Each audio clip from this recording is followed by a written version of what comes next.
नमस्कार दोस्तों, तिवारी क्लासेस में आपका स्वागत है। आज के इस वीडियो में इग्नू के एमएचडी प्रोग्राम के एक बहुत ही महत्वपूर्ण सब्जेक्ट एमएचडी 2 इसी का इकाई 1 से लेकर इकाई 7 तक का चर्चा करेंगे। यह एक मैराथन वीडियो है। इसमें हम लोग थोड़ा जल्दी जल्दी सारे इकाइयों को कवर करेंगे, टू दी पॉइंट बात करेंगे, एग्ज़ाम के लिए जो इम्पोर्टेंट पॉइंट्स है उसी पर डिस्कस करेंगे। साथ ही अगर आप MHD2 का डिटेल्ड स्टडी करना चाहते हैं तब तो फिर आपको हमारे इस चैनल पर उसका प्लेलिस्ट मिल जाएगा, MHD2 का प्लेलिस्ट मिल जाएगा। वहाँ से आप डिटेल तैयारी भी कर सकते हैं और इस मैराथन क्लास में हम लोग टू दी पॉइंट चर्चा करेंगे ताकि कम समय में आपका एग्ज़ाम का तैयारी अच्छे से हो पाए। तो चलिए देर न करते हुए हम लोग शुरू कर लेते हैं आज के इस मैराथन क्लास को।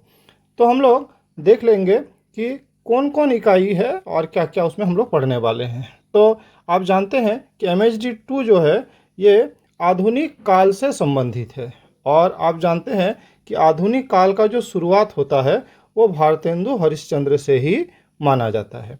तो इसमें एकदम पूरा सीक्वेंस में MHD2 में दिया गया है कि पहला जो समय था वो था भारतेंदु युग का और इसके अंतर्गत हम लोग पहला इकाई पढ़ेंगे भारतेंदु हरिश्चंद्र का काव्य। फिर भारतेंदु युग के बाद जो अगला समय आता है वो आता है द्विवेदी युग का। तो इकाई 2 में हम लोग द्विवेदी युग के महत्वपूर्ण रचनाकार मैथिली शरण गुप्त का काव्य इस पर बात करेंगे।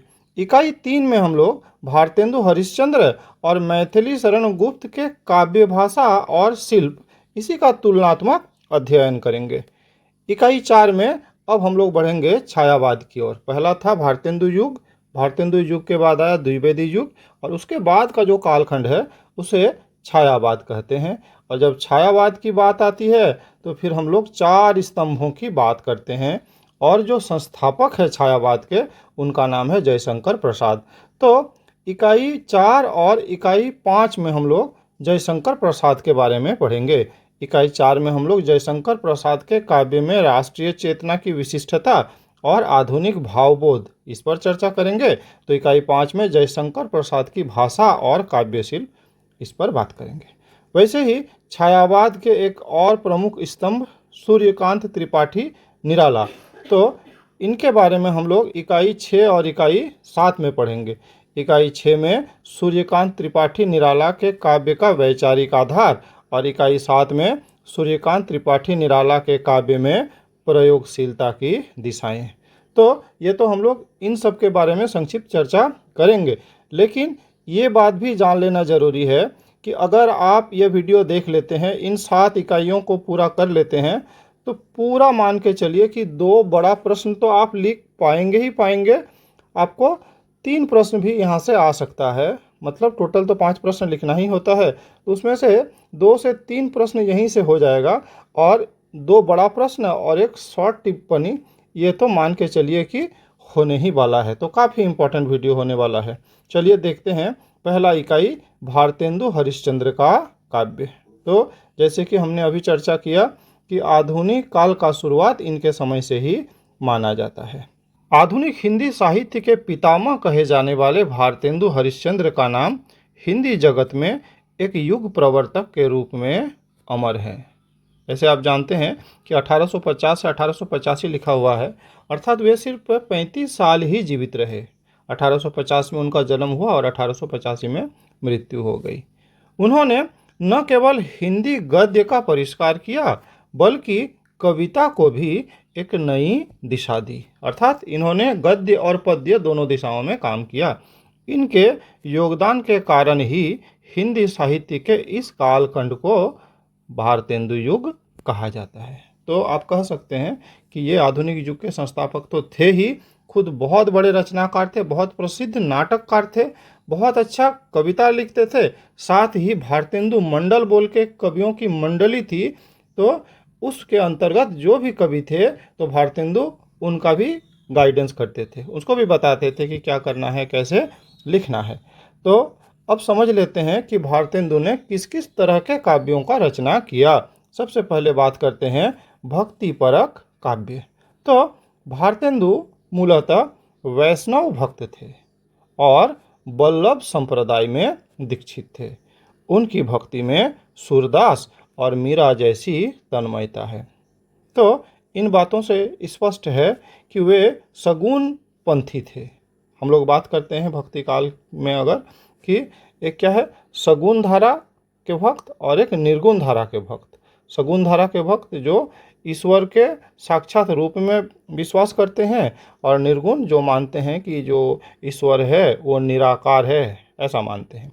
तो ये सगुण मत को मानने वाले थे, वल्लभ संप्रदाय से दीक्षित थे। और जैसे सूरदास और मीरा ये कृष्ण के भक्ति में रमे रहते थे, तो भारतेंदु हरिश्चंद्र के साथ भी यही बात था। उनकी भक्ति में दास्य और मधुर भाव प्रमुख है। वे कृष्ण के प्रति पूरी तरह समर्पित है। दास्य भक्ति मतलब खुद को भगवान का सेवक मानना, ये भावना था, और मधुर भाव भी प्रमुख था। लेकिन पारंपरिक भक्ति के साथ साथ उन्होंने भक्ति को देश की तत्कालीन स्थिति से भी जोड़ा। वे भगवान से प्रार्थना करते हैं कि हे प्रभु, भारत के दुखों को दूर करो और यहाँ के लोगों को जगाओ। अर्थात भक्तिपरक काव्य में भी कहीं ना कहीं उनकी देशभक्ति दिखाई देती है। बात करेंगे अगर श्रृंगार परक काव्य की, तो आप जानते हैं कि श्रृंगार काव्य दो प्रकार का होता है, संयोग श्रृंगार और वियोग श्रृंगार। जब हम अपने नायिका के अच्छे पक्ष का, गुणों का या सुखद पलों का वर्णन करते हैं तो संयोग श्रृंगार, और अगर दुखद पलों का वर्णन करते हैं तो वियोग श्रृंगार। तो भारतेंदु ने रीतिकाल की तरह श्रृंगार रस पर भी कविताएं लिखी, क्योंकि वे परंपरा से पूरी तरह कटे नहीं थे। आप जानते हैं कि इससे पहले का जो एक समय था रीतिकाल बोल के, तो उसमें जो अधिकतर रचनाकार थे वे श्रृंगारिक रचना ही लिखते थे। हाँ, इन्होंने भी श्रृंगारिक रचनाएं लिखी, लेकिन बहुत बड़ा अंतर है रीतिकाल के कवियों में और इनके रचनाओं में। इसको भी हम लोग आगे समझेंगे। इनके काव्य में संयोग और वियोग दोनों श्रृंगार का सुंदर वर्णन है। संयोग श्रृंगार मतलब प्रेमी प्रेमिकाओं के मिलन का वर्णन, और वियोग श्रृंगार मतलब दोनों के बिछुड़ने का वर्णन। तो दोनों ही इस तरह के श्रृंगार का बहुत अच्छे से वर्णन है। प्रेम मालिका, प्रेम माधुरी और वर्षा विनोद जैसी रचनाएं इसका उदाहरण है। लेकिन अगर रीतिकालीन श्रृंगारिक कवियों से इनका तुलना करें तो रीतिकालीन श्रृंगार में जहाँ केवल दरबारी विलासिता और अश्लीलता आ गई थी, भारतेंदु का श्रृंगार उससे मुक्त है। उन्होंने ब्रज भाषा की सहज सुंदरता और गोपियों की विरह वेदना का पवित्र रूप से चित्रण किया है। तो ये अंतर है। मतलब जो रीतिकालीन कवि थे वे अधिकतर दरबारी कवि थे और अपने राजा को खुश करने के लिए, उनके मनोरंजन के लिए कविता लिखते थे। तो अब राजा का जिस तरह का प्रकृति होता था, कविता का भी प्रकृति कुछ ना कुछ उसी प्रकार का होता था। अगर राजा को अश्लीलता पसंद हो तो वे रचनाकार अश्लीलता पर भी आ जाते थे। तो इस तरह का वो एक बंधा बंधाई हिसाब था कि जैसा राजा चाहेंगे वैसा होगा। लेकिन भारतेंदु ने जो श्रृंगारिक रचनाएं की, इसमें उस तरह का बात नहीं है। अब हम लोग बात करेंगे भारतेंदु हरिश्चंद्र की आधुनिक कविताएं, और आप जानते हैं कि यही आपके इस चैप्टर का सबसे इम्पोर्टेंट पार्ट है, मोस्ट इम्पॉर्टेंट पार्ट है, आधुनिक कविताएं। तो यहीं से हिंदी साहित्य में आधुनिकता की शुरुआत मानी जाती है। भारतेंदु की आधुनिक कविताओं को तीन मुख्य भागों में देखा जा सकता है। पहला राजभक्ति, दूसरा देशभक्ति और तीसरा राष्ट्रीय चेतना की कविताएं। पहले बात करते हैं राजभक्ति की कविताएं। तो शुरुआती दौर में भारतेंदु और उनके मंडल के कवियों ने ब्रिटिश सरकार की प्रशंसा में कविताएं लिखी। इसे राजभक्ति कहा जाता है। तो यहाँ पे सुन के थोड़ा अचरज होता है कि उस समय के अधिकतर रचनाकारों ने ब्रिटिश सरकार के खिलाफ कविताएं लिखी, तो फिर ये कैसे ब्रिटिश सरकार के प्रशंसा में कविता लिख सकते हैं। तो इसका कारण यह है कि 1857 के क्रांति के बाद जबकि सत्ता ईस्ट इंडिया कंपनी के हाथों से अंग्रेज सरकार के हाथों में चली गई, तो महारानी विक्टोरिया भारत आई थी और भारत आके भारत के लोगों को वो संबोधित की थी। ये बताई थी कि अब से भारत के लोगों के साथ कोई भेदभाव नहीं किया जाएगा, सबको समान रूप से ट्रीट किया जाएगा, सबके कष्टों को दुखों को देखा जाएगा, उसका समाधान किया जाएगा और देश के विकास के लिए बहुत सारी कार्य योजनाएं उन्होंने बताई। तो इन बातों को सुनकर बहुत सारे लोगों को लगा कि नहीं, ये जो ब्रिटिश सरकार है ये हमारा भलाई ही करने वाली है और इसी कारण इन्होंने शुरुआती दिनों में महारानी विक्टोरिया के प्रशंसा में बहुत सारी कविताएं लिखी। हाँ, बाद में जब उन्हें आभास हुआ कि ये जो प्रॉमिस है, ये जो उन्होंने घोषणा किया, ये सिर्फ छलावा था, दिखावा था, अपने फायदे के लिए था, तो जब उन्हें समझ में आया तो फिर उन्होंने राजभक्ति कविता तो लिखी ही नहीं, उन लोगों के खिलाफ ही कविता लिखी। तो इसको समराइज थोड़ा करते हैं कि अंग्रेजों के आने से देश में जो शांति व्यवस्था स्थापित हुई, उस समय अंग्रेजों के आने से मतलब जब वहाँ पर अंग्रेज सरकार आई ईस्ट इंडिया कंपनी के बदले, तो रेल, तार और छपाई मशीनों का विकास हुआ। उससे कवि प्रभावित थे, उन्हें लगा कि अंग्रेज भारत का विकास करने आए हैं, लेकिन बाद में पता चला कि ऐसा कुछ होने वाला नहीं है। बात करेंगे देशभक्ति की कविताएं। तो जल्द ही भारतेंदु जी को समझ में आ गया कि अंग्रेजों का असली मकसद भारत का विकास नहीं बल्कि यहाँ का आर्थिक शोषण करना है। इसके बाद उनकी कविताओं का सुर बदल गया। उन्होंने खुलकर लिखा कि अंग्रेज भारत का धन बहाकर विदेश ले जा रहे हैं, जो हमारे दुखों का सबसे बड़ा कारण है। उनकी प्रसिद्ध पंक्तियां हैं, आप जरूर इन पंक्तियों को याद भी कर लें। भीतर भीतर सब रस चूसे, हंसी हंसी के तन मन धन मुँह से, जाहिर बातन में अति तेज, क्यों सखी सज्जन नहीं अंग्रेज। तो ये कहते हैं कि मीठे मीठे बातें तो करते हैं लेकिन अंदर अंदर से हम पर ही छुरा चलाते हैं, हमारे ही धन को लूटकर हमें ही कंगाल बना रहे हैं। अब बात करेंगे राष्ट्रीय चेतना की कविता के बारे में। तो भारतेंदु जी ने देश के लोगों को उनकी सोई हुई ताकत याद दिलाई। उन्होंने देश की गरीबी, भूखमरी और दुर्दशा पर गहरे दुख का इजहार किया। उनकी रचना भारत दुर्दशा, जो कि एक प्रसिद्ध नाटक है, तो उसकी जो कविताएं हैं, उस कविताओं में ये भारत के इन परिस्थितियों का उन्होंने वर्णन किया। उन्होंने जाति पाति और आपसी भेदभाव को भूलकर सबको एक होने का संदेश दिया ताकि देश तरक्की कर सके। उनकी प्रसिद्ध पंक्तियां हैं, जो भारत जग में रहियो सबसो उत्तम देश, ताही भारत में रहियो अब नहीं सुख का लेस। मतलब सोने की चिड़िया जो कहते थे, अब उस सोने की चिड़िया में कोई सोना बचा ही नहीं। जो हम लोग उत्तम देश कहते थे, अब कोई सुख बचा ही नहीं। और ये सब क्यों हुआ? तो सिर्फ अंग्रेजों के कारण हुआ। अब बात करते हैं समाज सुधार और नव जागरण। इस बारे में भारतेंदु का क्या कहना था?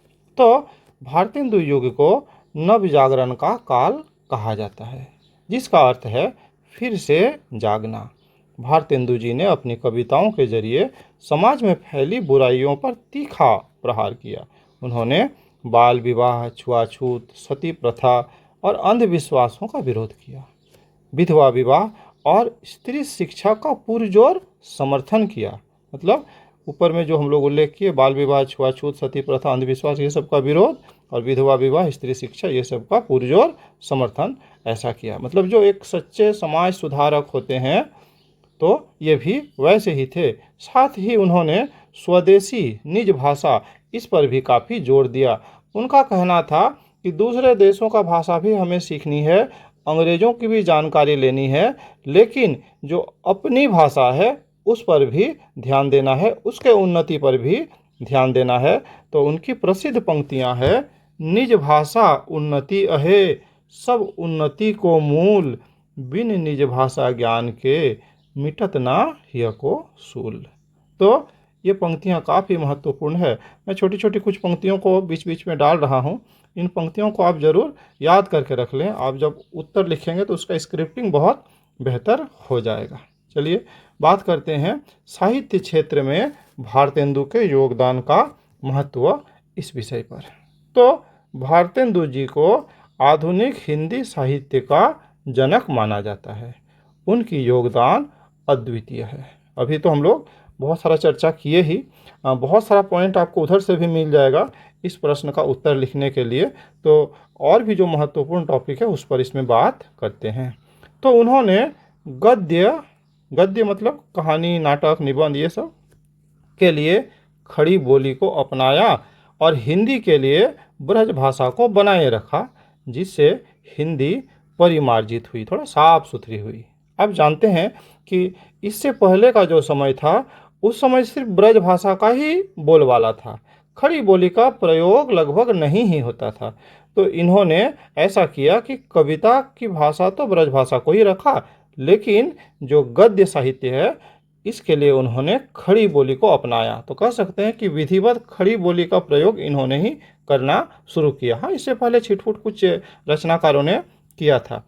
कविता को राजाओं की झूठी तारीफों और नायक नायिकाओं के नखशिख वर्णन से निकलकर समाज, देश, गरीबी और राजनीति जैसी व्यवहारिक विषयों पर ले आए। मतलब इससे पहले का जो समय था, रीतिकाल का समय था, जिसमें नायक नायिका के नखशिख वर्णन माने पूरा एकदम नाखून से लेकर सर तक का वर्णन, मतलब उसके शरीर के सौंदर्य का वर्णन, ये सबसे निकलकर वो अब समाज, देश, गरीबी, राजनीति, इन सब विषयों को अपने रचनाओं में लेके आए। उन्होंने अपने समय के लेखकों को प्रोत्साहित किया। जैसे हमने बताया कि भारतेंदु मंडल बोल के एक लेखकों की मंडली थी और जिसको ये भारतेंदु गाइड करते थे। तो उन्होंने अन्य लेखकों को भी प्रोत्साहित किया। जैसे कुछ नाम अगर बोले तो प्रताप नारायण मिश्र, बालकृष्ण भट्ट प्रसिद्ध कवि थे, जिससे भारतेंदु मंडल तैयार हुआ और हिंदी का चहुमुखी विकास हुआ। तो इस तरह से आप कह सकते हैं कि भारतेंदु हरिश्चंद्र का योगदान अद्वितीय है। फिर भी इसको एक बार समराइज कर लेते हैं पूरा इकाई को। तो यह इकाई हमें बताती है कि भारतेंदु हरिश्चंद्र परंपरा और आधुनिकता के मिलन बिंदु पर खड़े थे। एक तरफ जहां वे भक्ति और श्रृंगार की पुरानी ब्रजभाषा परंपरा को आगे बढ़ा रहे थे, वहीं दूसरी तरफ वे देश की आर्थिक सामाजिक समस्याओं को उठाकर हिंदी कविता को एक बिल्कुल नया और आधुनिक रूप दे रहे थे। तो इस तरह से पुरानी परंपराओं को वो उन्होंने नहीं छोड़ा और जो नया रूप है उसे भी आगे बढ़ाया। अब हम लोग बात करते हैं अगले इकाई की, और अगला इकाई है मैथिली शरण गुप्त का काव्य। तो हमने स्टार्ट में ही चर्चा किया कि ये जो समय था, तो ये समय था द्विवेदी युग का, और द्विवेदी युग का सबसे प्रसिद्ध जो रचनाकार हुए वे मैथिली शरण गुप्त जी ही हुए।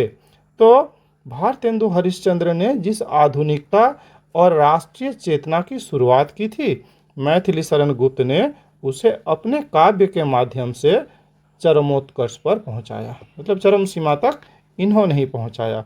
वे हिंदी साहित्य के राष्ट्र कवि कहलाए। यहाँ पर थोड़ा सा विवाद हो सकता है। आप देखेंगे बहुत जगह दिनकर को भी राष्ट्र कवि कहा गया है। तो दिनकर इसके काफ़ी बाद आए थे, तो उन्हें बाद में कहा गया, लेकिन मुख्य रूप से मैथिली शरण गुप्त को ही क्या है, राष्ट्र कवि कहा जाता है। मैथिली शरण गुप्त द्विवेदी युग के सबसे लोकप्रिय कवि हैं।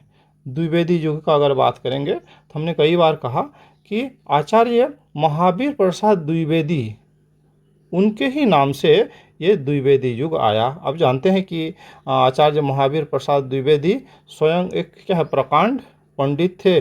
उन्होंने उस समय के बाकी लेखकों कवियों का बहुत उत्साहवर्धन किया, उनके भाषाओं का भी परिमार्जन किया, उनको सही दिशा दिखाई, और ये खुद भी बहुत अच्छी अच्छी रचनाएं रचते थे। तो जहाँ रीतिकाल में कविता सिर्फ राजाओं के मनोरंजन और श्रृंगार तक सीमित थी, वहीं गुप्त जी ने उसे इतिहास, संस्कृति, राष्ट्र और समाज की समस्याओं से जोड़ दिया। भारत भारती, साकेत, यशोधरा और पंचवटी जैसी रचनाएं उनके इसी दृष्टिकोण को दर्शाती है। तो ये नाम लेकिन आपको थोड़ा याद रखना ही पड़ेगा, बहुत इंपॉर्टेंट है। भारत भारती, साकेत, यशोधरा और पंचवटी, चारों नाम काफ़ी महत्वपूर्ण है। अब बात करते हैं गुप्त जी के काव्य के मूल स्वर, अर्थात उन्होंने किन विषयों पर कविता लिखा। तो सबसे पहले समझते हैं राष्ट्रीय नवजागरण। वो जो समय था, देश को जगाने का समय था, स्वतंत्रता सेनानियों में जान फूंकने का समय था, उनके क्रांतिकारी विचारधाराओं को आगे बढ़ाने का समय था। तो इन्होंने उसी तरह का रचना किया, इसीलिए तो इन्हें राष्ट्रकवि कहा जाता है। तो गुप्त जी के काव्य का सबसे प्रमुख स्वर राष्ट्रवाद है। वे देशवासियों को अपनी गौरवशाली संस्कृति की याद दिलाकर उनमें देशभक्ति की भावना भरते हैं। हाँ, तो यहाँ पर ये बात है कि देश की गौरवशाली संस्कृति को, मतलब प्राचीन जो गौरवशाली संस्कृति थी, उसको ये याद दिलाते हैं। जब हम लोग बात करते हैं कि भारत सोने की चिड़िया थी, तो वो किस प्रकार की थी, इन बातों को ये कहते हैं और बताते हैं कि तब कैसा था, अब कैसा है और भविष्य में देश कैसा होना चाहिए।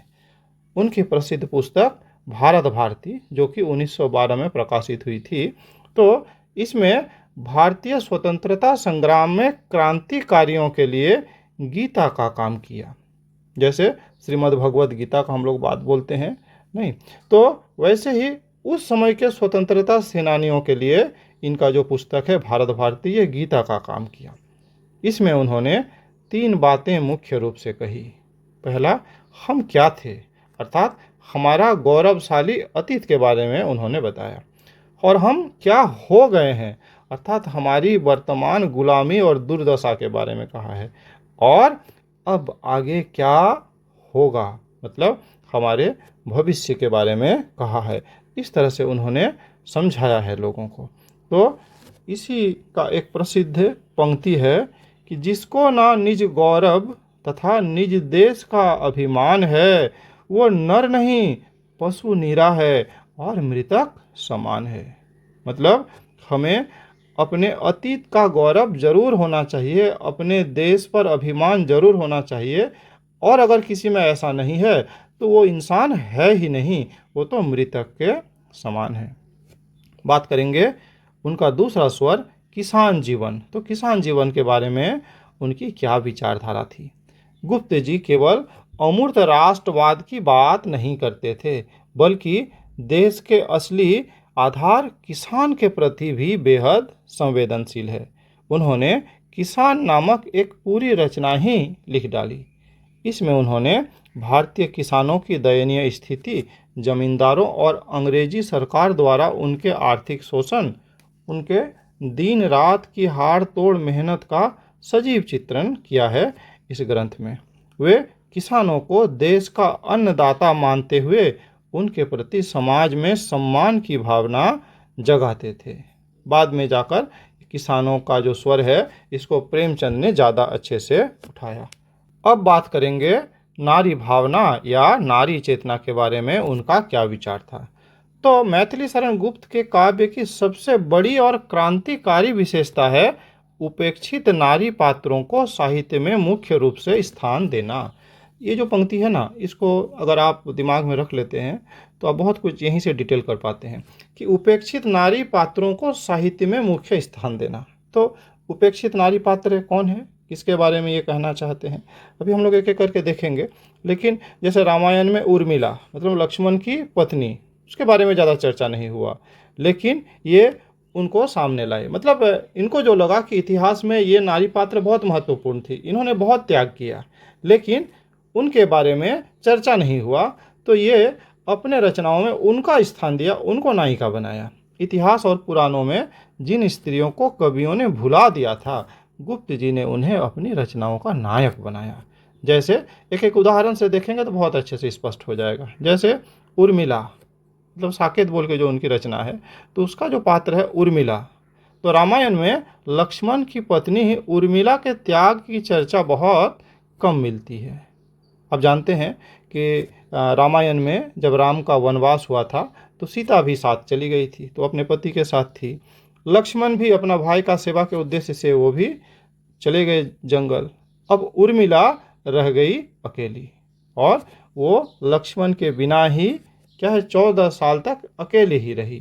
तो सीता के साथ साथ उर्मिला ने भी बहुत त्याग किया था, लेकिन रामायण में उनके त्याग के बारे में ज़्यादा चर्चा नहीं मिलती। लेकिन इन्होंने अपनी रचना साकेत में उर्मिला जी के बारे में बहुत विस्तार से चर्चा किया। गुप्त जी ने साकेत महाकाव्य के 9वें सर्ग में उर्मिला के 14 वर्षों के विरह, उसकी वेदना और उसके आत्मबल को बेहद मार्मिक रूप से प्रस्तुत किया है। वैसे ही दूसरी रचना यशोधरा। यशोधरा आप जानते हैं ये गौतम बुद्ध की पत्नी का नाम है यशोधरा। तो गौतम बुद्ध जब रात में अपनी पत्नी यशोधरा और अपने पुत्र राहुल को सोता हुआ छोड़कर ज्ञान की खोज में चले गए थे, तो यशोधरा के स्वाभिमान को गहरी चोट पहुंचती है। वो कहती है कि अगर वो मुझसे कहकर जाते तो क्या मैं उन्हें रोकती। उनकी प्रसिद्ध पंक्तियां हैं, देखिए, बहुत ही अच्छी पंक्तियां हैं। वो कहती है कि सिद्धि हेतु स्वामी गए, ये गौरव की बात, पर चोरी चोरी गए, यही बड़ा व्याघात। फिर वो उनकी बहुत ही प्रसिद्ध पंक्तियां हैं कि अबला जीवन हाय तुम्हारी यही कहानी, आंचल में है दूध और आंखों में पानी। तो ये सब जो पंक्तियां हैं एकदम याद कर लेना चाहिए। अब इन पंक्तियों को अगर डालते हैं आपके उत्तर में तो बहुत अच्छा आपका उत्तर बन जाता है। बात करेंगे विष्णुप्रिया के बारे में। तो विष्णुप्रिया चैतन्य महाप्रभु की पत्नी है ना। तो चैतन्य महाप्रभु की पत्नी विष्णुप्रिया के त्याग को भी उन्होंने अपनी रचना का विषय बनाया। इन सभी चरित्रों के माध्यम से गुप्त जी ने भारतीय नारी के त्याग, करुणा, सहनशीलता और स्वाभिमान को प्रतिष्ठित किया। अब बात करेंगे हिंदी काव्य जगत में गुप्त जी का योगदान के बारे में। तो हिंदी साहित्य में मैथिली शरण गुप्त का योगदान युगांतकारी माना जाता है। तो कई बातों के बारे में हमने तो चर्चा ऑलरेडी कर लिया। आप परीक्षा में उन टॉपिक्स को भी डाल सकते हैं कि कैसे उन्होंने लोगों को जगाया, कैसे किसानों के बारे में लिखा, कैसे समाज के बारे में लिखा, वो सब तो आप डालेंगे ही। भाषा के कॉन्सेप्ट में अगर इसको समझने का प्रयास करें तो खड़ी बोली का परिष्कार।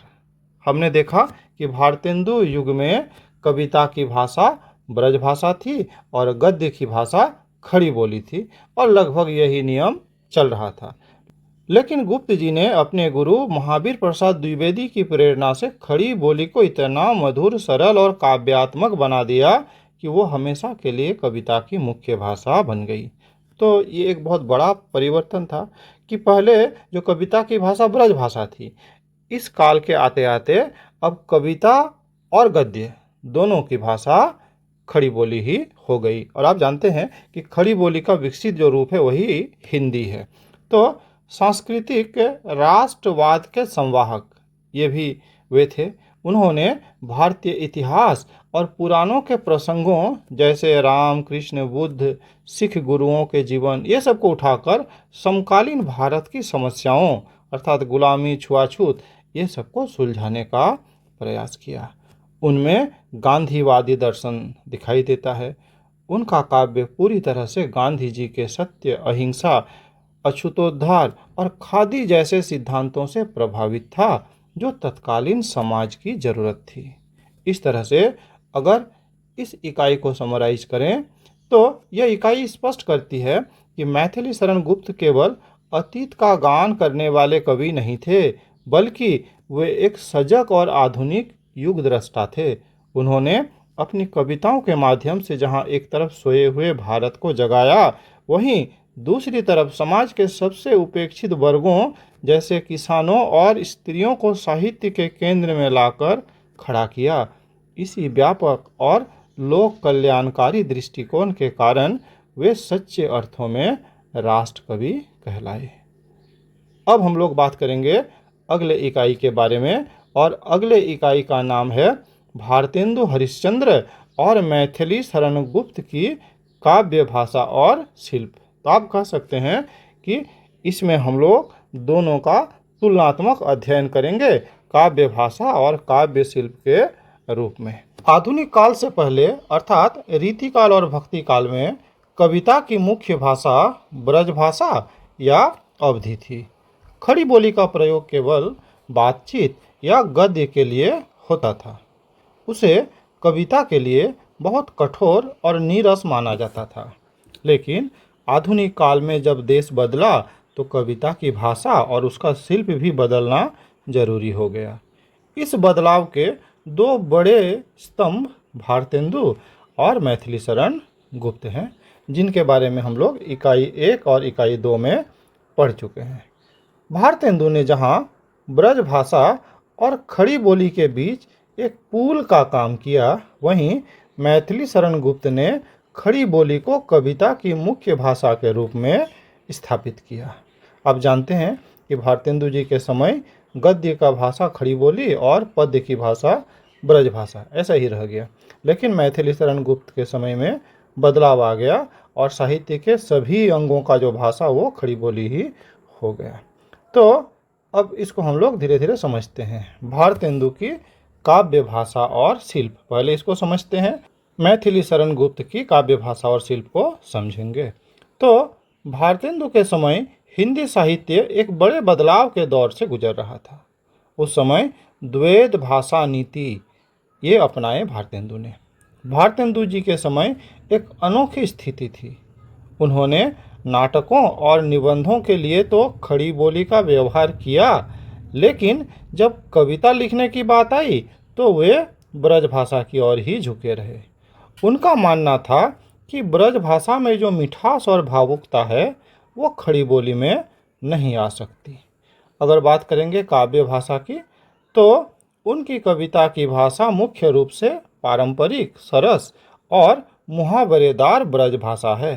हालांकि उन्होंने कुछ जगहों पर, जैसे दशरथ विलाप और फूलों का गुच्छा में, खड़ी बोली में भी कविता लिखने के प्रयोग किए जो शुरुआती दौर के थे, और ये उन्हें ज़्यादा अच्छा नहीं लगा, इसीलिए वे ब्रज भाषा में ही कंटिन्यू किए।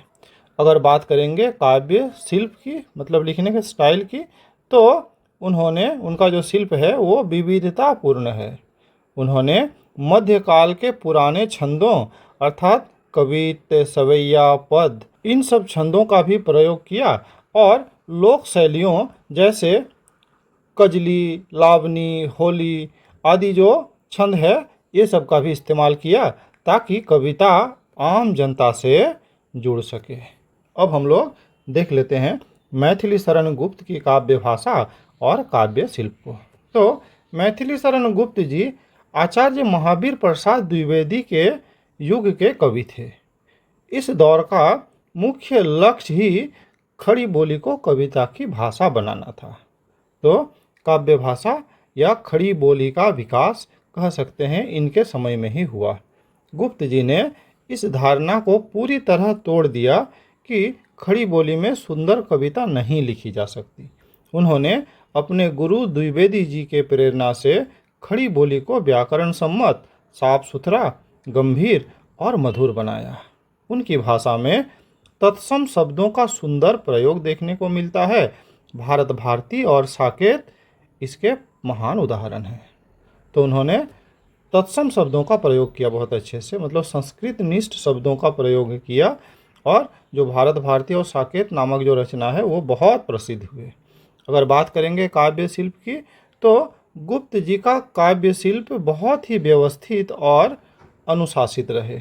छंद की बात करेंगे तो उन्होंने तुकबंदी और कड़े छंदों का बहुत ही सटीक प्रयोग किया।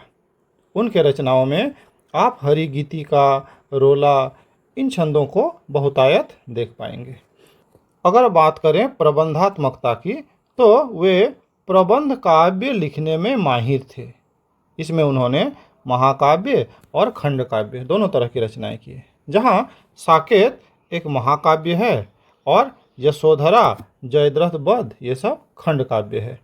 उनका शिल्प व्यवस्थित और कथा को बांध कर रखने वाला है। अब देखते हैं भारतेंदु और मैथिलीशरण गुप्त की काव्य भाषा और काव्य शिल्प की तुलना, मतलब अब हम लोग तुलनात्मक अध्ययन करने वाले हैं। तो इन दोनों महान कवियों की तुलना से खड़ी बोली के विकास की यात्रा साफ समझ में आती है। पहले देखते हैं मुख्य काव्य भाषा या कविता की भाषा। तो भारतेंदु हरिश्चंद्र के समय, इनके समय कविता की मुख्य भाषा ब्रज भाषा ही थी। उन्होंने खड़ी बोली में कविता लिखने की सिर्फ शुरुआत भर की थी, जिसे हम शुरुआती प्रयोग कह सकते हैं। लेकिन अगर बात करेंगे मैथिली शरण गुप्त जी का, तो इन्होंने ब्रज भाषा को छोड़कर पूरी तरह से खड़ी बोली को अपनाया। गुप्त जी ने ही खड़ी बोली को हिंदी कविता की मुख्य भाषा के रूप में मजबूती से स्थापित किया। अगर बात करेंगे कि भाषा का स्वभाव अर्थात कैसी लगती है ये भाषा, तो अगर बात करेंगे भारतेंदु हरिश्चंद्र की भाषा की, तो इनकी भाषा बहुत सहज, चंचल और आम जनता के जीवन के करीब थी। इसमें मुहावरों का सुंदर प्रयोग और आसान प्रयोग देखने को मिलता था, जिसे लोग रोजमर्रा में बोलते थे। वहीं अगर बात करेंगे मैथिली शरण गुप्त जी की, तो इनकी भाषा बहुत गंभीर, अनुशासित और व्याकरण के नियमों से बंधी हुई थी।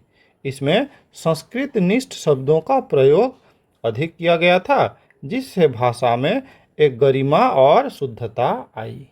तो दोनों के भाषाओं का अगर आप अंतर करना चाहें, तो ऐसा समझ सकते हैं कि भारतेंदु का जो भाषा था ये आम जनताओं से अधिक कनेक्टेड था, अधिक जुड़ा हुआ था, और मैथिली शरण गुप्त का जो भाषा था ये विद्वानों के बीच अधिक प्रसिद्ध हुआ। अगर बात करें काव्य रूप या काव्य शिल्प के बारे में, तो भारतेंदु हरिश्चंद्र इन्होंने छोटी और स्वतंत्र कविताएं और गीत ज़्यादा लिखे, जो मुक्तक काव्य हम लोग कहते हैं। साथ ही आम जनता में गाए जाने वाले लोक गीतों की शैलियों जैसे लावनी, कजली और होली के रूप में कविताएं लिखी।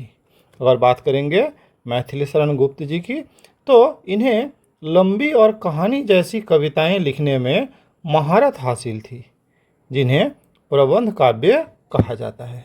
इन्होंने बड़े महाकाव्य जैसे साकेत और खंड काव्य जैसे यशोधरा और जयद्रथ वध लिखे, जिसमें पूरी कहानी सिलसिलेवार चलती है। तो यहाँ भी स्पष्ट हुआ कि भारतेंदु छोटी छोटी रचनाएं करने में अधिक रुचि रखते थे और ये लंबी लंबी रचनाएं लिखते थे। अगर बात करेंगे छंद विधान की, तो भारतेंदु ये रीतिकाल के पुराने छंदों जैसे सवैया, कवित ये सब का प्रयोग करते थे। सवैया, कवित ये सब का प्रयोग करते थे। इसके अलावा उन्होंने लोक धुनों और लोक छंदों को अपनी कविता का आधार बनाया।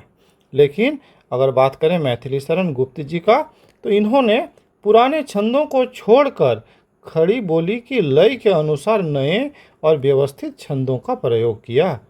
इनका सबसे प्रिय छंद हरिगीतिका था, जो खड़ी बोली में बहुत सुंदर ढंग से गूंजता था। तो यहाँ भी हम लोग अंतर देख पा रहे हैं कि भारतेंदु ने जो पारंपरिक जो छंद था उसी का प्रयोग किया, और मैथिली शरण गुप्त ने हरिगीतिका नामक नए छंद को प्रयोग करना शुरू किया।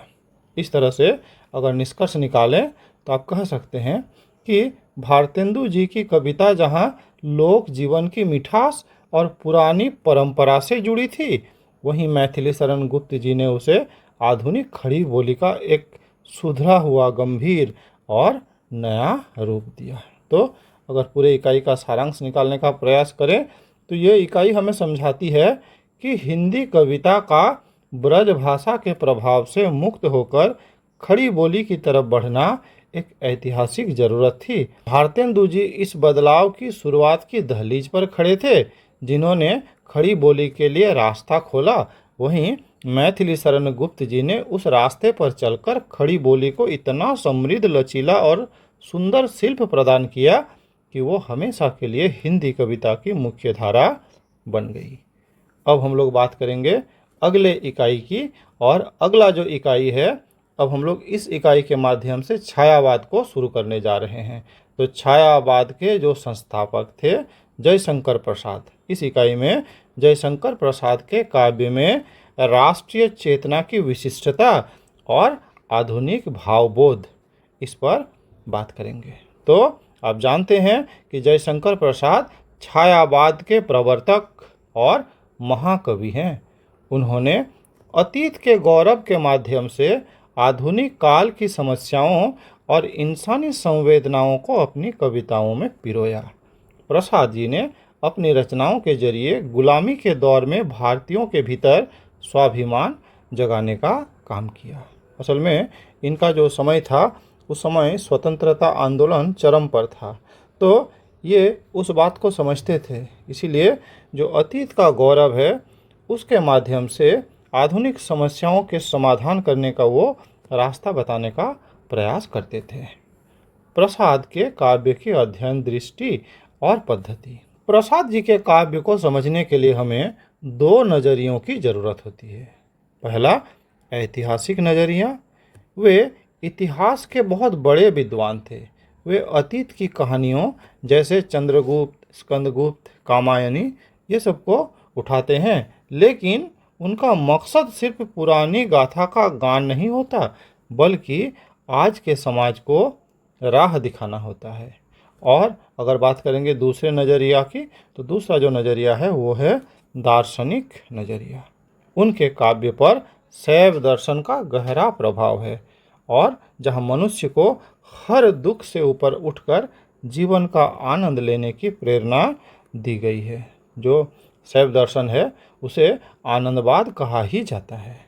तो बात करेंगे छायावाद युग संदर्भ में, तो जानते हैं कि प्रसाद जी छायावाद के स्तंभ हैं। यह वह दौर था जब देश में गांधी जी का राष्ट्रीय आंदोलन चल रहा था।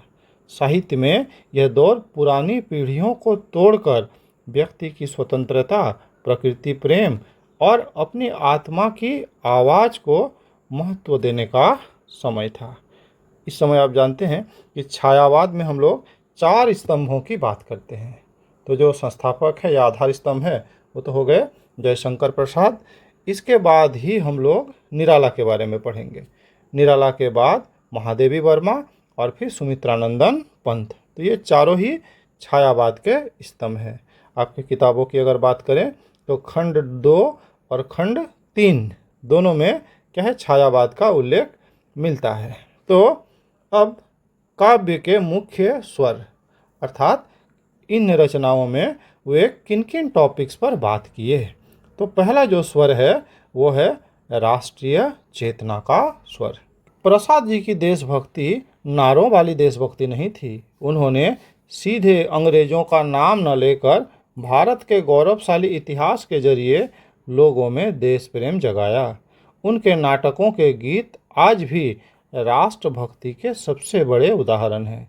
जैसे ये जो पंक्तियाँ, अरुण यह मधुमय देश हमारा, जहाँ पहुँच अनजान क्षितिज को मिलता एक सहारा। बात करेंगे सांस्कृतिक चेतना की, तो उनके रचनाओं में यह भी खूब दिखाई देता है। वे भारत की ज्ञान परंपरा, दर्शन और सभ्यता के अनन्य प्रेमी थे। वे जानते थे कि जब तक कोई समाज अपनी संस्कृति पर गर्व नहीं करेगा वह गुलामी की जंजीरें नहीं तोड़ सकता। उन्होंने भारतीय संस्कृति की उदारता, करुणा और विश्व कल्याण की भावना को अपनी कविताओं में उभारा। हमारा देश का जो बेसिक कॉन्सेप्ट है वसुधैव कुटुंबकम, अर्थात पूरी धरती ही क्या है, हमारा अपना है। तो विश्व कल्याण की भावना ये इनकी रचनाओं में देखने को मिलता है। अब अगर बात करेंगे कवि दृष्टि या आधुनिकता का बोध इस टॉपिक पर, तो अतीत से जुड़े होने के बावजूद प्रसाद जी पूरी तरह आधुनिक थे। आधुनिकता का मतलब इंसान की आज़ादी, बुद्धिवाद और स्त्रियों को बराबरी का हक देना। उन्होंने अपनी कविताओं में अंधविश्वासों का विरोध किया, मनुष्य की आंतरिक अनुभूतियों को सबसे ऊपर रखा। मतलब यह स्पष्ट है कि उनके कविताओं में आधुनिकता का भावबोध दिखाई देता है। अब बात करेंगे जयशंकर प्रसाद का महत्व ऐतिहासिक परिप्रेक्ष्य में। तो आधुनिक कविता का ऐतिहासिक परिप्रेक्ष्य किस तरह से उनकी रचनाओं में दिखाई देता है। तो भारतेंदु युग की चंचलता और द्विवेदी युग की नीरस उपदेशात्मकता, केवल ज्ञान देने वाली कविताओं के बाद अब प्रसाद जी ने हिंदी कविता को एक अत्यंत गंभीर, कलात्मक और गहरी संवेदात्मक भाषा दी। उन्होंने खड़ी बोली को महाकाव्य लिखने लायक गरिमा प्रदान की। तो इस तरह से दोनों जो युग था, इनसे पहले का, छायावाद से पहले का भारतेंदु युग और द्विवेदी युग, तो दोनों का जो सिस्टम था, कॉन्सेप्ट था, उसके बदले अब इन्होंने नए तरह का कॉन्सेप्ट लाया। अब इनके भाषा में अलग तरह का कलात्मकता, अलग तरह का संवेदनात्मकता दिखाई दी। प्रसाद की अन्य काव्य कृतियों में राष्ट्रीय सांस्कृतिक चेतना, इस पर बात करते हैं। अन्य इसलिए लिखा गया है कि आगे जाकर कामायनी के बारे में तो हम लोग पढ़ेंगे ही। तो चित्राधार, कानन कुसुम, करुणालय और महाराणा का महत्व जैसी उनकी शुरुआती रचनाओं में भी भारत के स्वर्णिम इतिहास, बलिदान और स्वतंत्रता की तड़प साफ दिखाई देती है। बात करेंगे प्रसाद की राष्ट्रीय सांस्कृतिक चेतना कामायनी के विशेष संदर्भ में। कामायनी के बारे में अगर आपको डिटेल में स्टडी करना है या फिर उसका सारांश को जानना है तो हमारे ही चैनल में कामायनी का सारांश भी दिया गया है। आप चाहें तो उसको भी चेकआउट कर सकते हैं डिटेल में समझने के लिए। यहाँ पे हम लोग संक्षिप्त रूप में तो समझेंगे ही। तो कामायनी हिंदी साहित्य का एक अमर महाकाव्य है जो कि 1935 में प्रकाशित हुआ था। यह मनु और श्रद्धा की कहानी के माध्यम से आधुनिक मनुष्य की कहानी कहता है। तो ये मनु और श्रद्धा कौन है? तो मानव जाति के ही पूर्वज कहे गए हैं। कामायनी में आधुनिक बोध और संवेदना। आधुनिक युग का इंसान बहुत पढ़ा लिखा है लेकिन अंदर से अकेला, बेचैन और भ्रमित है। कामायनी का जो नायक है मनु, वो इसी आधुनिक मनुष्य का प्रतीक है जो केवल बुद्धि के पीछे भागकर विनाश की ओर जाता है। तो उसमें बुद्धि को ईड़ा कहा गया है। कई कैरेक्टर है जैसे श्रद्धा, ईड़ा, तो ये मनु और भी कई कैरेक्टर है। तो सबके बारे में थोड़ा जानना बड़ा इंटरेस्टिंग भी है। उस सारांश को आप एक बार जरूर चेकआउट कीजिएगा। तो प्रसाद जी संदेश देते हैं कि जब तक बुद्धि के साथ हृदय की करुणा और भावना मतलब श्रद्धा का मेल नहीं होगा तब तक मनुष्य सुखी नहीं हो सकता। इसमें आप देखेंगे कि किस तरह से मनु और श्रद्धा ये नायक नायिका के रूप में इन्हें दिखाया गया है। अन्य कृतियों में अगर आधुनिक भावबोध की बात करें तो कामायनी में तो है ही। अन्य रचनाओं जैसे आंसू, लहर या प्रलय की छाया, ये सब में भी आधुनिक काल की राजनीतिक पराजय, निराशा और उससे उबरने के लिए संघर्ष की तड़प दिखाई देती है। बात करेंगे विशिष्ट रचनाओं के आधार पर प्रसाद का मूल्यांकन। तो कामायनी का श्रद्धा सर्ग जो कि सौंदर्य चेतना पर आधारित है और बहुत महत्वपूर्ण सर्ग है। ये शायद बीच से आपको समझ में थोड़ा कम भी आता होगा लेकिन सारांश को देख लेंगे तो बहुत अच्छा से समझ में आएगा। श्रद्धा सर्ग में प्रसाद जी ने नारी के बाहरी और आंतरिक सौंदर्य का बहुत ही जादुई वर्णन किया है। यहाँ श्रद्धा केवल एक सुंदर स्त्री नहीं है बल्कि वह मानवता को निराशा से आशा की ओर ले जाने वाली शक्ति है। वो मनु को कर्म करने की प्रेरणा देती है। वो कहती है, डरो मत, यह अमृत संतान अग्रसर है मंगलमय वृद्धि, पूर्ण आकर्षणमय है केंद्र, खींची जाएगी सकल समृद्धि। आंसू में काव्यानुभूति और प्रेम संवेदना, इस पर अगर बात करेंगे तो आंसू जैसे नाम से ही स्पष्ट है, ये हिंदी का मेघदूत तो कहा ही जाता है। तो नाम से जो स्पष्ट है कि यह क्या है, एक विरह काव्य है और एक श्रेष्ठ विरह काव्य है। इसमें शुरुआत तो कवि की व्यक्तिगत दर्द और प्रेम की कशिश से होती है लेकिन धीरे धीरे वह दर्द पूरी दुनिया का दर्द बन जाता है। कवि अपने व्यक्तिगत पीड़ा को लोक कल्याण की भावना में बदल देता है। तो प्रलय की छाया क्या एक विशेष पाठ है। अगर इसका अध्ययन आप करें तो यह क्या है, एक लंबी कविता है जिसमें गुजरात की रानी कमला के मानसिक द्वंद्व को दिखाया गया है। यह कविता स्त्रियों के मनोविज्ञान, उसके आत्मसम्मान और युद्ध की विभीषिका के बीच उनके संकट को बहुत गहराई से चित्रित करती है। इसमें जो प्रसिद्ध पंक्तियां हैं कि मैं भी थी कमला, रूप रानी गुजरात की, सोचती थी पद्मिनी जली थी स्वयं, किंतु मैं जलाऊंगी वह दावानल ज्वाला जिसमें सुल्तान जले। मतलब पद्मिनी के केस में तो ये हुआ था कि पद्मिनी को ही जलना पड़ा था, उसी का जौहर हुआ था। लेकिन ये कहती है कि मैं जलूंगी नहीं, मैं उस सुल्तान को ही जलाऊंगी। इस तरह से अगर इस इकाई के सारांश की बात करें तो यह इकाई स्पष्ट करती है कि जयशंकर प्रसाद केवल कल्पना की दुनिया में खोए रहने वाले रोमांटिक कवि नहीं थे। वे अतीत का सहारा लेकर अपने समय के भारत की गुलामी, आधुनिक मनुष्य की मानसिक अशांति, बुद्धि और हृदय के टकराव जैसे शाश्वत समस्याओं का समाधान खोजने का प्रयास किया। भाषा की सुंदरता, विचारों की गहराई के मामले में वे आधुनिक हिंदी कविता के शिखर पुरुष हैं। अब बात करेंगे अगले इकाई की। तो अगला जो इकाई है ये जयशंकर प्रसाद से ही संबंधित है। जयशंकर प्रसाद की भाषा और काव्य शिल्प। इकाई 3 में हम लोग भारतेंदु हरिश्चंद्र और मैथिली शरण गुप्त की काव्य भाषा और काव्य शिल्प को समझे थे। इस इकाई में जयशंकर प्रसाद की भाषा और काव्य शिल्प को समझेंगे। कभी ना तुलनात्मक अध्ययन कीजिएगा तो ज़्यादा अच्छे से समझ में आएगा कि भाषाओं और शिल्पों में क्या अंतर है। तो देखते हैं, यह इकाई हमें यह बताएगी कि प्रसाद जी ने अपनी कविताओं को किस तरह सजाया, कौन से शब्दों, प्रतीकों और छंदों का इस्तेमाल किया। इसका उद्देश्य जयशंकर प्रसाद के लिखने के तरीके और उनकी अनोखी काव्य भाषा को समझना है। प्रसाद जी ने हिंदी कविता को रीतिकाल की रूढ़ियों और द्विवेदी युग की निरस्ता से निकालकर एक बेहद कोमल, सुंदर और गहरी अर्थ वाली भाषा दी। अर्थात इन्होंने कुछ नयापन लाया। अगर बात करेंगे काव्य भाषा और काव्य शिल्प के बारे में तो छायावाद का अगर बात करेंगे तो यह समय जो था ये सिर्फ विचारों का बदलाव नहीं था बल्कि लिखने की शैली में भी बदलाव था। समझते हैं छायावादी काव्य भाषा के संघटक तत्वों के बारे में।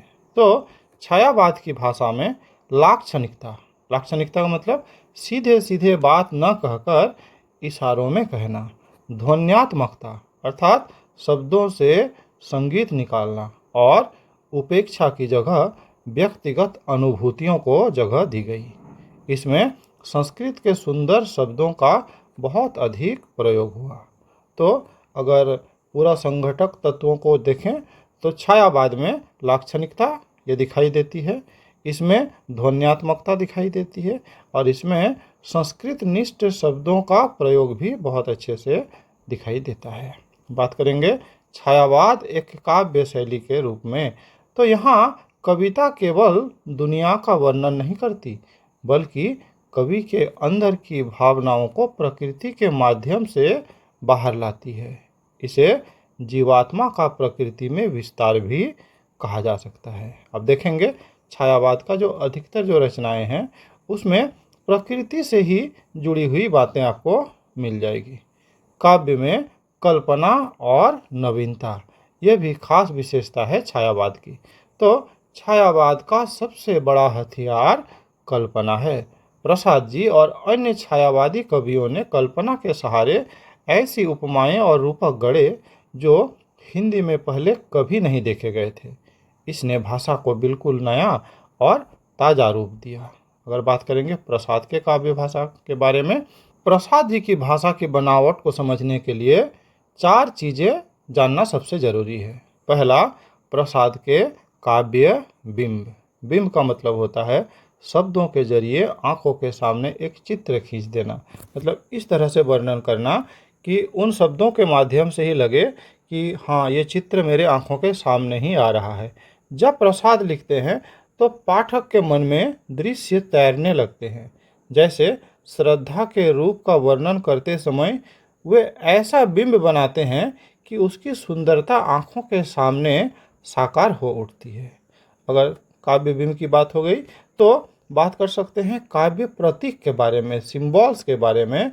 तो प्रसाद जी अपनी बात प्रतीकों के माध्यम से कहते हैं, मतलब वो सीधे सीधे नहीं कहते।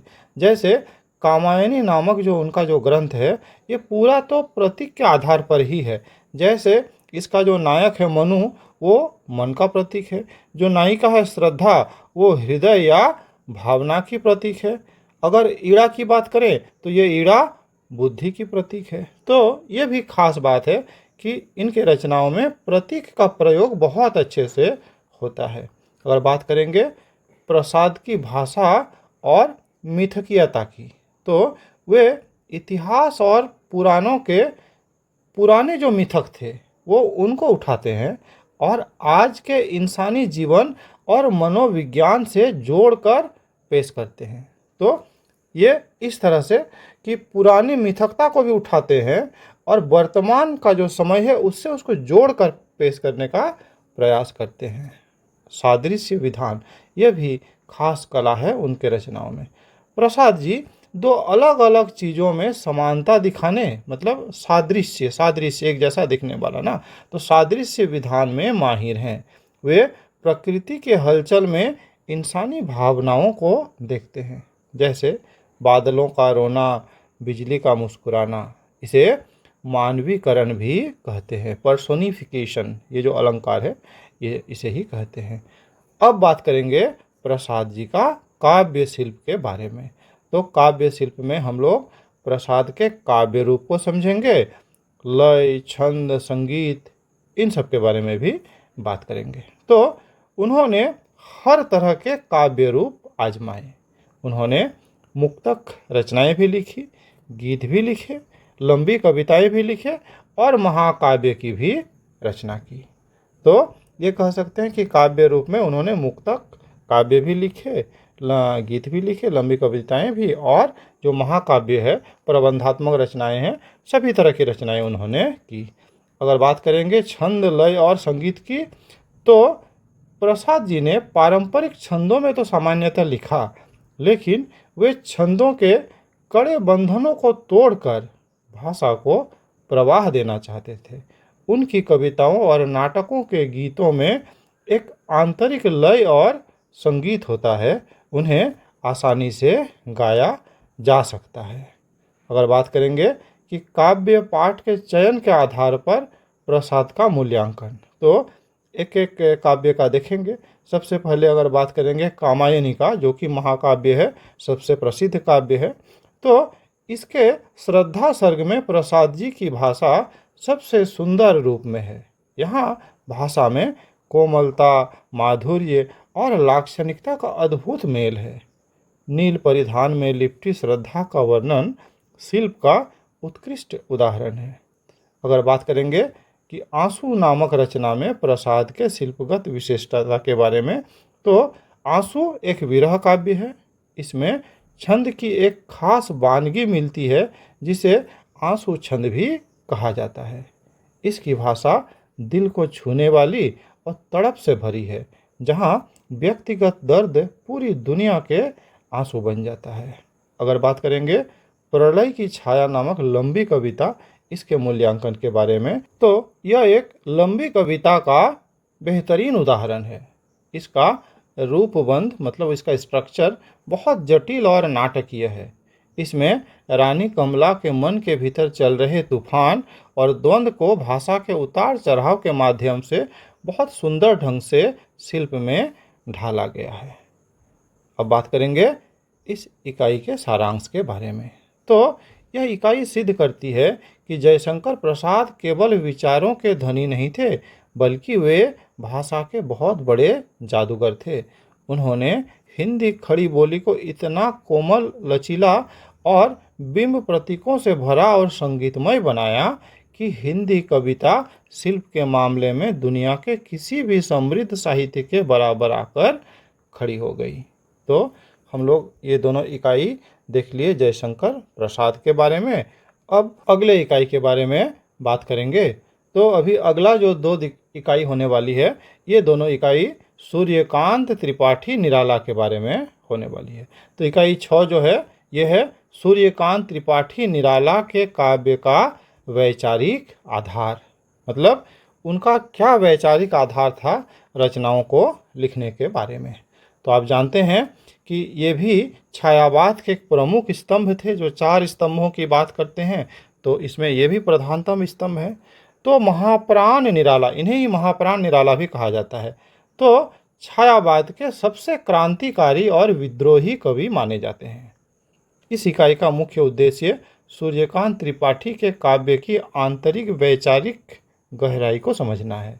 निराला एक भावुक कवि नहीं थे, बल्कि उनकी कविताओं के पीछे एक ठोस सामाजिक, राजनीतिक और दार्शनिक आधार था। उन्होंने समाज की रूढ़ियों, गुलामी और असमानता के खिलाफ अपनी कविताओं के जरिए एक वैचारिक युद्ध लड़ा था।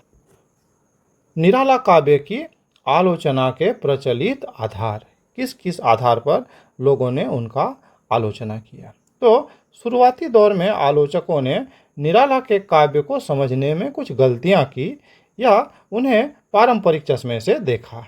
कुछ आलोचकों ने कहा कि निराला की भाषा बहुत कठिन है और उनकी कविताएं आसानी से समझ में नहीं आती। अर्थात जो वे तत्सम प्रधान शब्दों का प्रयोग करते थे, ये शायद आसानी से समझ में न आती हो उन लोगों को। कुछ लोगों ने उन्हें केवल एक गुस्सैल या विद्रोही कवि मान लिया जो पुरानी परंपराओं को तोड़ता है। बाद में डॉक्टर रामविलास शर्मा, आप जानते हैं कि ये हिंदी साहित्य के बहुत बड़े आलोचक हुए, तो डॉक्टर रामविलास शर्मा जैसे प्रगतिशील आलोचकों ने स्थापित किया कि निराला का विद्रोह बिना सोचे समझे नहीं था, बल्कि एक गहरी वैचारिक समझ और भारतीय दर्शन पर आधारित था। तो इन्होंने इस बात को बढ़ावा दिया कि नहीं, जो निराला जी का सही स्थान है वो उन्हें मिलना चाहिए। अब समझ लेते हैं इस इकाई का जो मुख्य टॉपिक, निराला के काव्य का वैचारिक आधार। तो सबसे पहले अद्वैत वेदांत, अर्थात रामकृष्ण परमहंस और स्वामी विवेकानंद का दर्शन, जिसे अद्वैत वेदांत कहा जाता है। तो निराला बंगाल में रहे थे, इसलिए उन पर विवेकानंद जी के विचारों का गहरा प्रभाव था और रामकृष्ण परमहंस ये उन्हीं के गुरु थे। वेदांत दर्शन कहता है कि संसार के हर जीव में एक ही ब्रह्म का निवास है। जब सब में एक ही आत्मा है तो फिर ऊंच नीच, जाति पाति और भेदभाव का कोई आधार रह ही नहीं जाता। तो इन विचारों को उन्होंने अपने कविताओं में भी स्थान दिया। बात करेंगे प्रगतिशीलता और मार्क्सवाद, ये विचार भी उनके कविताओं में खूब दिखाई देता है। निराला ने समाज के गरीब, शोषित, मजदूर और किसानों के प्रति गहरी सहानुभूति दिखाई। वे पूंजीपतियों द्वारा गरीबों के शोषण के सख्त खिलाफ थे। अगर बात करेंगे मुक्ति का दर्शन या मुक्ति का चिंतन, इस बारे में, तो निराला के पूरे काव्य का मूल मंत्र है मुक्ति। किस चीज़ से मुक्ति? वे केवल आध्यात्मिक मुक्ति की बात नहीं करते, बल्कि मनुष्य की हर प्रकार की मुक्ति के वे समर्थक हैं। तो किन किन प्रकार की मुक्तियों के वो समर्थक हैं? सबसे पहले छंदों की मुक्ति। हम लोग जानते हैं कि जो छंदात्मक रचनाएं हैं, सामान्यतः उन्हें ही हम कविता कहते हैं, लेकिन इन्होंने कहा कि नहीं, छंदों की मुक्ति होना जरूरी है। उन्होंने हिंदी कविता को छंदों के कड़े बंधनों से आज़ाद किया और मुक्त छंद की रचना की। उनका मानना था कि जैसे मनुष्य की मुक्ति जरूरी है, वैसे ही कविता की भी। आप इनके कविताओं को अगर पढ़ेंगे तो आप पाएंगे कि अधिकतर कविताओं में ये छंद का प्रयोग नहीं किए हैं। बात करेंगे सामाजिक और राजनैतिक मुक्ति के बारे में, तो वे देश को अंग्रेजों की गुलामी से और समाज को जाति पाति, अंधविश्वास और लैंगिक असमानता से मुक्त देखना चाहते थे। यहाँ भी वे मुक्ति ही चाहते थे। तो इस तरह से वो छंद से भी मुक्ति चाहते थे, गुलामी से भी मुक्ति चाहते थे, समाज में जो बुराइयां हैं उनसे भी मुक्ति चाहते थे। तो विभिन्न वैचारिक आधार वाली उनकी कविताएं।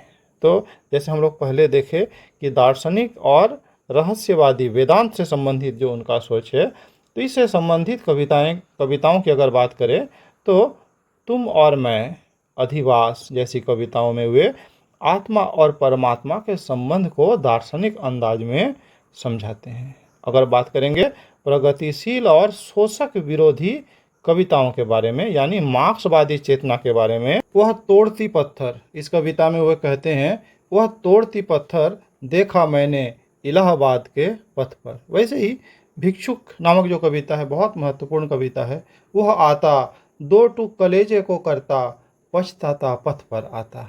ये कविताएं समाज के सबसे निचले तबके के लाचारी को सामने लाते हैं। वहीं कुकुरमुत्ता कविता में वे नवाब या पूंजीपति के अहंकार पर कुकुरमुत्ता यानी सर्वहारा या गरीब वर्ग के माध्यम से तीखा व्यंग करते हैं।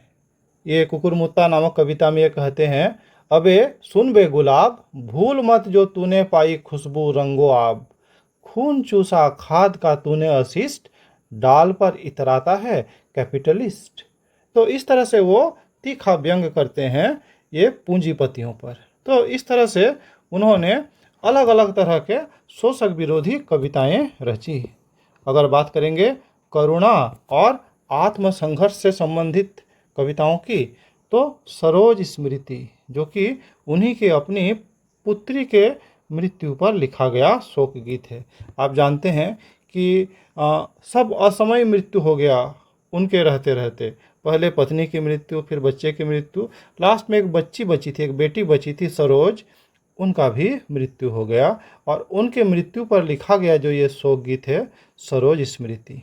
तो अगर इसकी बात करें, या फिर राम की शक्ति पूजा, उसमें मनुष्य के भीतर के द्वंद्व, निराशा और अंततः संघर्ष करके जीतने की वैचारिक शक्ति को दिखाते हैं। अगला जो इकाई है, इसके बाद वाला इकाई नहीं, उसका अगला जो इकाई है, उसमें हम लोगों को राम की शक्ति पूजा इसके बारे में पढ़ना भी है।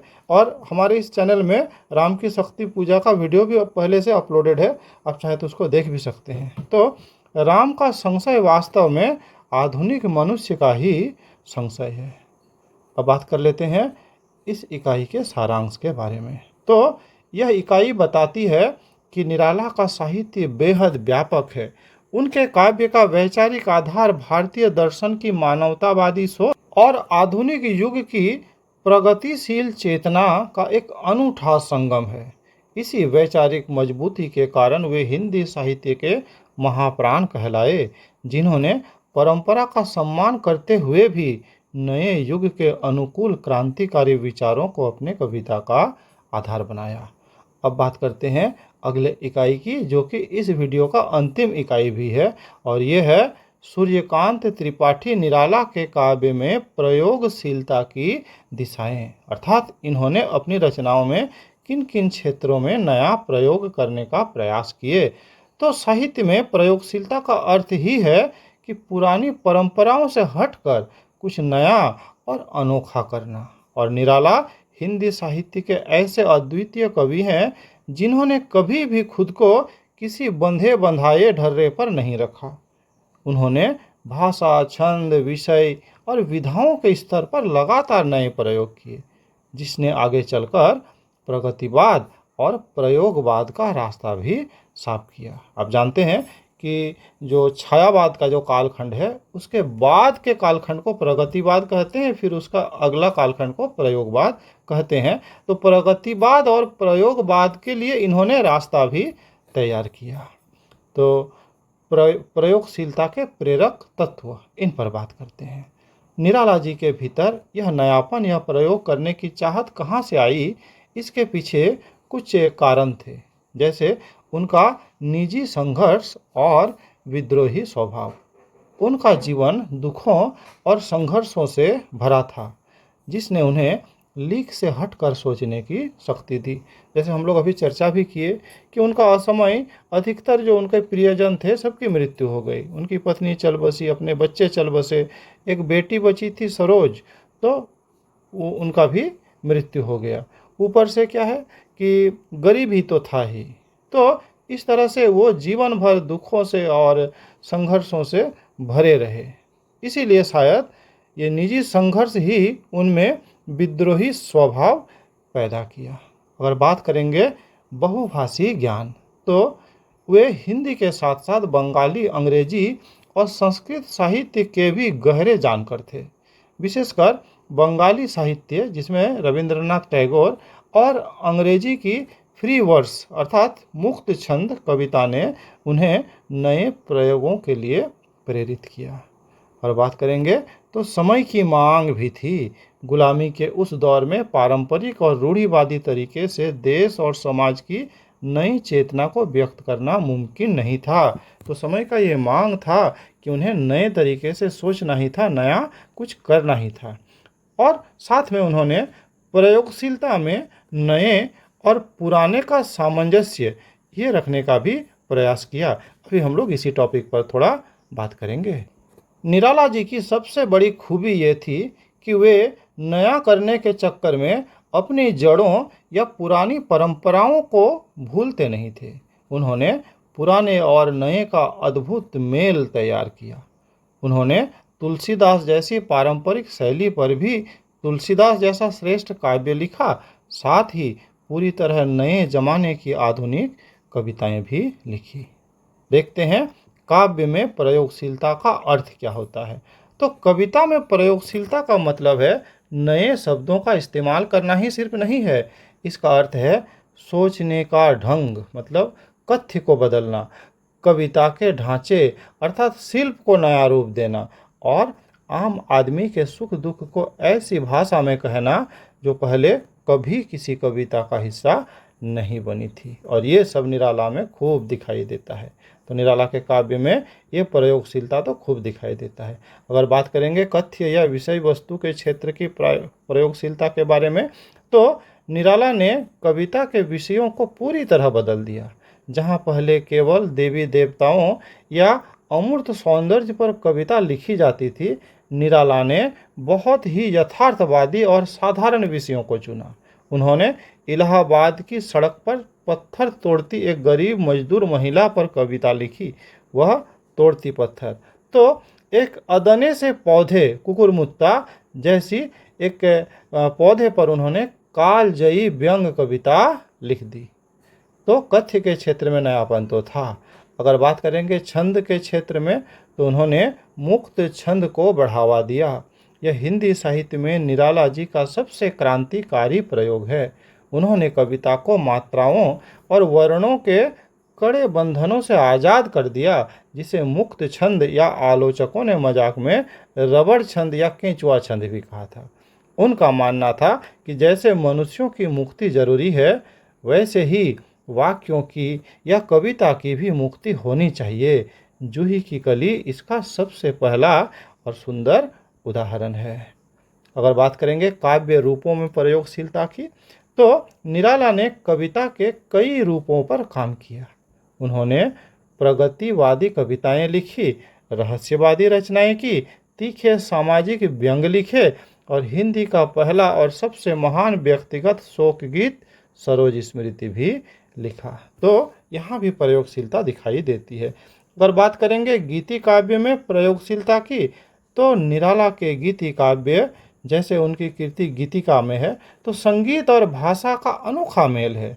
उन्होंने पारंपरिक गीतों को छोड़कर उसमें नए राग रागिनियों और जटिल दार्शनिक विचारों को पिरोया, जो गान में भी मधुर है और अर्थ में भी गहरे हैं। बात करेंगे लंबी कविताओं में प्रयोगशीलता के बारे में, तो निराला ने हिंदी को लंबी कविता का एक नया ढांचा दिया। राम की शक्ति पूजा और सरोज स्मृति इसके शिखर उदाहरण हैं। राम की शक्ति पूजा में एक पूरा नाटक जैसी बुनावट है, जहां भाषा की शुरुआत बहुत कठिन संस्कृतनिष्ठ शब्दों से होती है और अंत तक आते आते बहुत सरल और भावनात्मक हो जाती है। अब बात करेंगे प्रयोगशीलता और काव्य विकास इस बारे में। तो निराला की प्रयोगशीलता समय के साथ विकसित होती रही। छायावाद के कोमल शब्दों से शुरू करके वे प्रगतिवाद के कड़वे यथार्थ तक पहुँचे और अपनी आखिरी रचनाओं जैसे कि पत्रोत्कंठित जीवन का बीज बुझा हुआ है तक आते आते उनकी भाषा और शैली बिल्कुल सीधी और पारदर्शी हो गई थी। तो ये हम लोग देख लिए कि निराला के काव्य में प्रयोगशीलता, इसके बारे में बहुत इंपॉर्टेंट टॉपिक है। यहाँ से प्रश्न बार बार पूछा ही जाता है। तो इस तरह से अगर समराइज करें इस इकाई को, तो यह इकाई स्पष्ट करती है कि निराला हिंदी कविता के सबसे बड़े प्रयोगकर्ता थे। उन्होंने छंद तोड़कर कविता को आज़ाद किया, भाषा को नया लचीलापन दिया, महलों से निकालकर कविता को सड़क पर खड़ी पत्थर तोड़ती औरत तक ले गए। उनकी यही प्रयोगशीलता आगे चलकर प्रयोगवादी आंदोलन का आधार बनी, जो अज्ञेय और तार सप्तक इसमें दिखाई देता है। तो इस प्रकार से हम लोग इस वीडियो में इकाई 1 से इकाई 7 के सारे टॉपिक्स कवर कर लिए। अगला जो वीडियो होगा, अगला जो मैराथन वीडियो होगा, इसमें भी हम लोग चाहेंगे कि इसके आगे का अधिक से अधिक चैप्टर को कवर कर ले, और ये भी ध्यान रखें कि जो चैप्टर अधिक महत्वपूर्ण है पहले उन्हीं चैप्टर्स का वीडियो लाया जाए। साथ ही ये मैराथन क्लास है, थोड़ा संक्षिप्त तो हो ही जाता है। अगर आपको इन इकाइयों का डिटेल स्टडी करना है तो डिस्क्रिप्शन में सभी सब्जेक्ट का प्लेलिस्ट का लिंक दिया गया है। आप चाहें तो डिटेल स्टडी भी इसी चैनल के माध्यम से कर सकते हैं। साथ ही कमेंट सेक्शन में ज़रूर बताएं कि ये वीडियो आपको कैसी लगी, आप कौन से टॉपिक पर वीडियो चाहते हैं। कोई भी सजेशन हो, कोई भी शिकायत हो तो कमेंट सेक्शन में ज़रूर लिखें। साथ ही जिन दोस्तों को ज़रूरत हो उसके साथ शेयर भी ज़रूर करें, और अगर इच्छा हो तो सब्सक्राइब भी कर दीजिए इस चैनल को। इस वीडियो में मेरे साथ बने रहने के लिए बहुत बहुत धन्यवाद।